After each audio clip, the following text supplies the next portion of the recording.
Hey guys, this is Garrett McLaughlin, and today I want to dive deeper into the various technique tips on how to execute a proper lunge.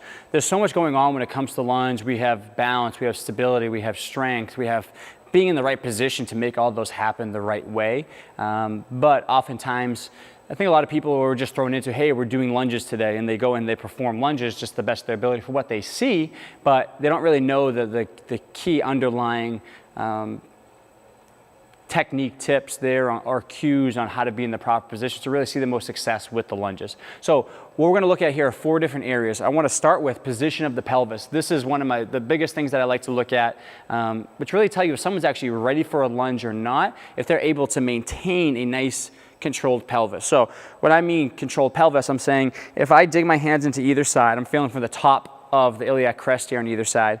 As you're on one leg or in a split stance, we want to make sure that pelvis is not shifting up or down. So if I was doing a reverse lunge here, and you're watching my waistband around the front, as I step back and hit the ground, you'll see a tendency see my right side is higher, my left side is lower, I dropped in the pelvis. So if we're creating proper stability and control through the hip and the pelvis, that pelvis should remain somewhat level. Okay, the lower we get here, it can only remain level for so long because this leg is going to have to pull the pelvis up. But we want to make sure from the beginning, we're not just all of a sudden just dropping and losing that stability in the pelvis. So what I always recommend for people is as they step back, stepping back, getting their base, again, we have this little bit of shift that we can perform here, or hip hike, to make sure that left side is equal with the right side, and then as a unit, lower the entire pelvis down, okay? So as I step back, I'm making sure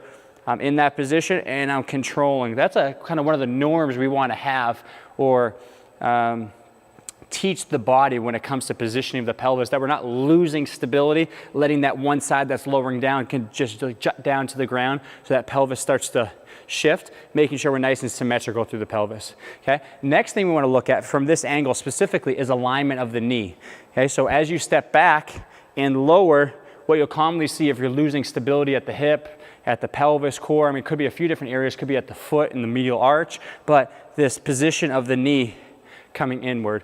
Oftentimes, I see, especially a lot of the younger kids these days that I've been working with, they'll try to correct for that by turning the foot inward. So as they step back, they're in more of this hip internally rotated position because that foot position is matching the position of the leg. So instead, keep the toe facing straight ahead, step back, try to maintain that knee pointing in line with the second toe. Okay, this should be kind of facing where all the toes are facing rather than coming inside in this valgus position. So just make sure you're maintaining alignment. I like to tell a lot of people railroad tracks, right? So it's a cue I've heard years ago that's kind of stuck with me.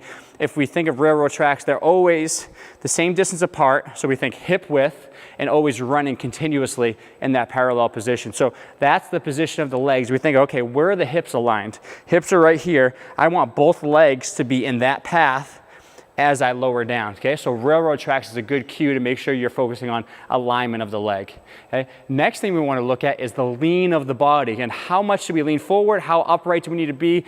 Kind of, is there this middle ground that we should shoot for?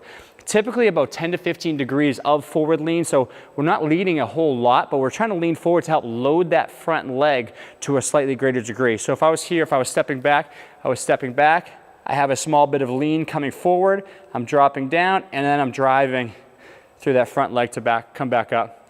So a lot of times when we implement that lean, we can really control the eccentric aspect of that movement. The eccentric aspect is the lowering part. So as we start to step back, these muscles around this front leg are controlling me as they lengthen because they're allowing me to lower down, and then I hit the ground and come down. A lot of times if you're up too tall and you step back, there's no control within the movement, okay? So we'll almost fall back a lot more than we'll actually be able to step back and use the soft tissue around the hip and the thigh to control us down. So always think about 10, 15 degrees of that forward lean, that flexion, but it's not rounding through the spine, it's actually at the hips.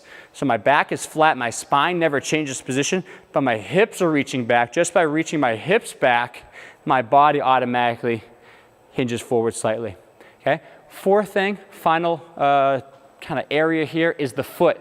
What we want to look at is a nice stable foot position. So looking at how the foot's in contact with the ground. As we step back, you'll see that foot a lot of times because we need stability at the foot and the arch. We need balance. We need stability at the hip.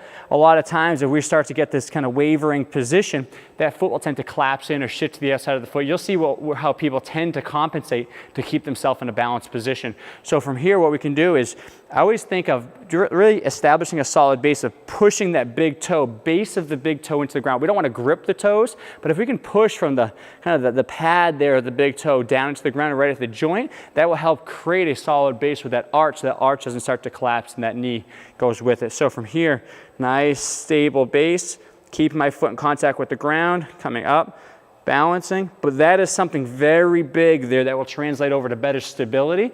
That I think people tend to overlook is position of the foot. And you'll see a lot of times the shifting to the outside or just that collapse, that arch inward. We're gonna be right in the center of that with a nice stable foot. The foot is really not wavering at all. It's nice and firm into the ground, so we can then move on top of a stable base. So those are a couple different areas I definitely recommend that you look at when it comes to lunging, regardless of forward lunge, reverse lunge, walking lunge, split squat. There's so many different variations when it comes to lunging, but a lot of these principles can really carry over to all of those to help you see more impact on the body. And we don't want to be strong just to be strong. We want to teach ourselves how to be in the right position at the right time to create this efficiency of movement. So let me know if you have any questions, and I hope this video helped you a lot.